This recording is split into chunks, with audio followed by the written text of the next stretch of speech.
Falar em inteligência artificial hoje em dia pode parecer algo vindo de um filme de ficção científica, quando na verdade já vem sendo utilizada há algum tempo.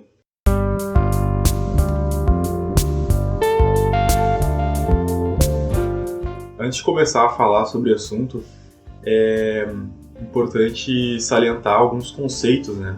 Eu procurando mais a fundo eu achei o conceito de inteligência e inteligência artificial no dicionário que eu vou passar para vocês.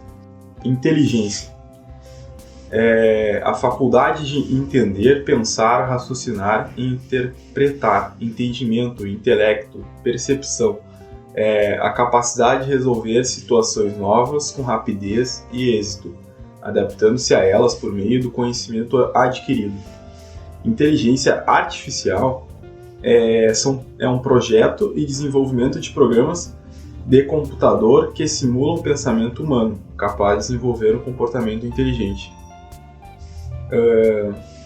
Só que, porém, esses conceitos eles estão muito sintetizados e, na minha opinião, eu acho que não englobam em si o que é realmente a inteligência artificial e essa nuance que ela tem da diferenciação dela não ser somente qualquer programa de computador, né? E um conceito que eu achei mais completo sobre o que é inteligência artificial foi de um pesquisador da área chamado Ian Altman, que ele escreveu um artigo para a revista Forbes, né, falando sobre a inteligência artificial, e ele disse o seguinte: existe uma diferença fundamental entre o software de processamento padrão e a inteligência artificial. Enquanto os programas tradicionais tendem a simplesmente coletar e categorizar a informação, os programas de inteligência artificial eles são capazes de promover a formulação de juízos, fundamentos e tomar decisões fundamentadas com base no reconhecimento de dados, né? Assim, de uma forma mais clara, a inteligência artificial ela é um programa de computador, como a maioria das pessoas pensam que inteligência artificial é uma máquina parecida com um ser humano e que consegue ter um intelecto. Na verdade, ela não passa de um programa de computador que faz análise dos dados que são fornecidos e toma a melhor decisão baseada no juízo que ela tomou ali. Isso justamente é a inteligência artificial. Pode-se dizer até que ela simula as redes neurais do ser humano, né? Algumas mais fortes, né? Porque existem umas inteligências artificiais mais fortes e outras mais fracas, né? Umas que dependem do que o ser humano, do que a pessoa bota no programa para ela realizar de funções, e outras que conseguem, a partir das informações coletadas, realmente tomar uma decisão por si próprio.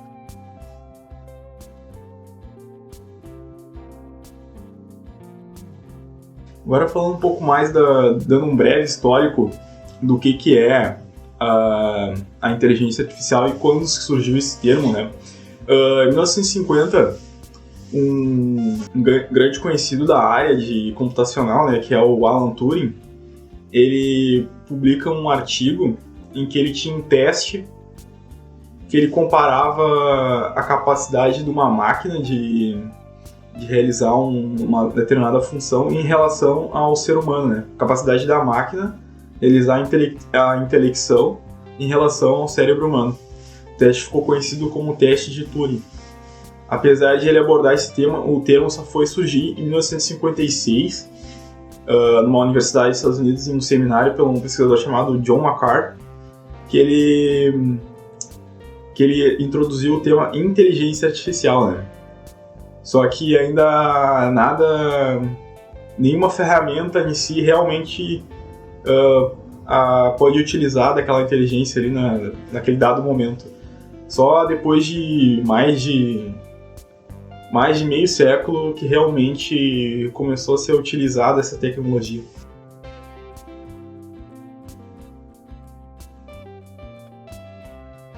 A partir de 2010, com a grande coleta de dados, né, na internet, né, até com o surgimento e a efetivação a utilização mais efetiva da internet, né, que realmente começou algumas ferramentas de inteligência artificial a funcionar de verdade, né? Porque antes ainda faltava algo que para essas inteligências funcionarem, né?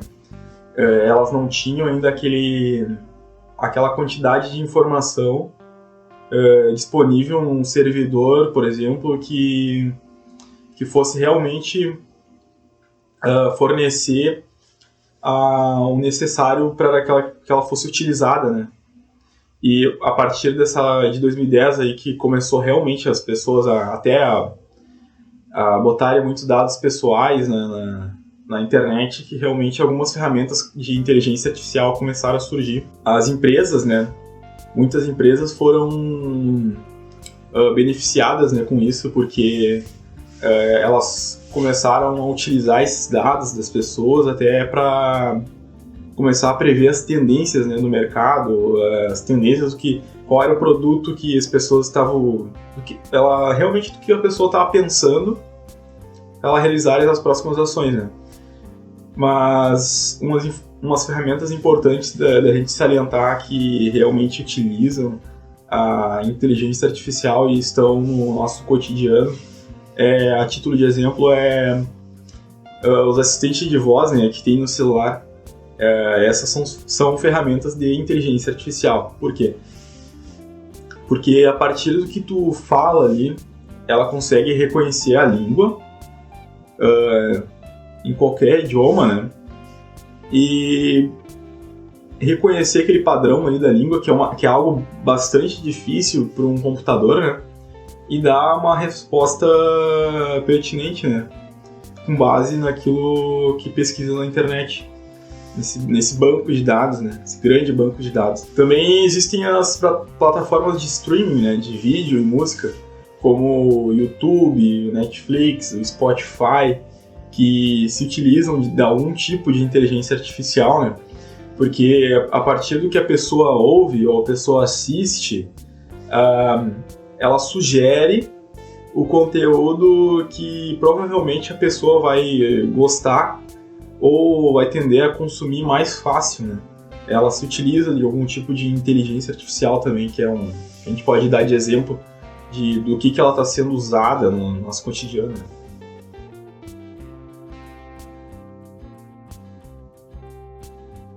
Agora falando sobre essa relação da inteligência artificial e o direito, né?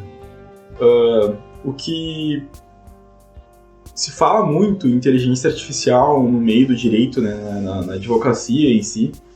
Só que, porém, o que a maior parte dos escritórios de advocacia se utilizam, que se dizem ferramentas de inteligência artificial, na verdade, elas não passam de uns programas que só fazem uma automação ali, né?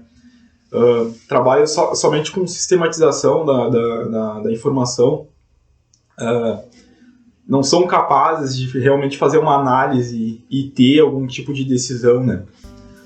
E ferramentas que realmente fazem isso são poucas, né? A título de exemplo, a gente tem nos Estados Unidos tem um robô Ross, né? Que justamente ele faz atividades da advocacia, só que menores, né? Não coisas que se possa responsabilizar aquela máquina por devida ação, né? Por exemplo, ele faz consulta de processo, consulta dos julgados, ele registra petições. São só coisas do cotidiano do advogado, assim, coisas básicas, né? Mas é uma ferramenta que pode dizer que utiliza de algum tipo de inteligência artificial, né? Ao contrário dessas outras aí que somente sistematizam, né, a informação, não fazem uma análise.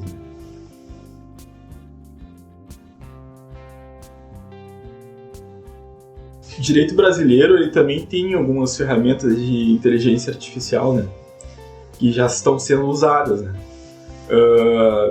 No Supremo Tribunal Federal, no STF, desde 2018 eles utilizam um robô chamado Victor, né, que ele é encarregado de realizar análise de recursos extraordinários, né? E reconhecer se eles são de repercussão geral ou não, né? Porque os casos que vão para o STF têm que ser de repercussão geral, né? Ele faz essa filtragem, né? Só que ele é capaz de analisar e decidir, né? Se é ou não. Tem uma pesquisa que eles fizeram que mostrando, né? Até como se tornou mais célere o processo no STF, que anteriormente essa tarefa era feita de 40 minutos até 1 hora. E agora, com o uso do robô Victor, dessa inteligência artificial, é feita em segundos, né? Então, diminuiu drasticamente assim, o tempo desse processo. Outra ferramenta que existe no Brasil também é o robô Eli, só que esse é mais voltado para a área da advocacia, né? Ele, assim como o robô Ross nos Estados Unidos, ele é uma inteligência artificial do tipo machine learning, que ela faz ali só as funções a partir daquilo que tu ensina para ela fazer. Assim como também o robô dos Estados Unidos, ela só faz tarefas menores, né, como pesquisa de jurisprudência, pesquisar o andamento do processo, realizar uma petição, né, de forma automatizada, mas nada que tenha um papel fundamental no processo e que possa substituir a função do advogado ainda, por enquanto, isso não existe e eu acredito que isso também não vai existir, né?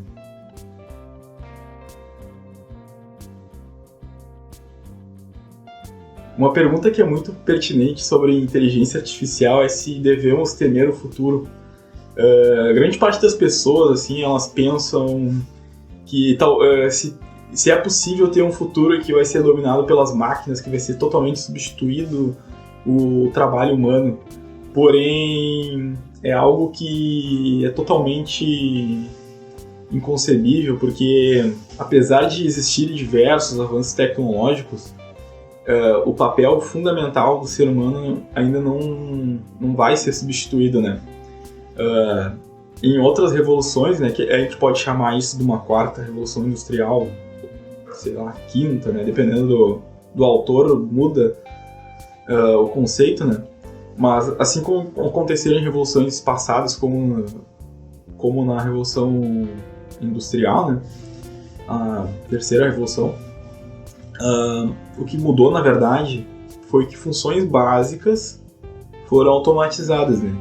E o que acontece é que funções básicas cada vez mais vão sendo automatizadas e substituídas por tecnologias, né?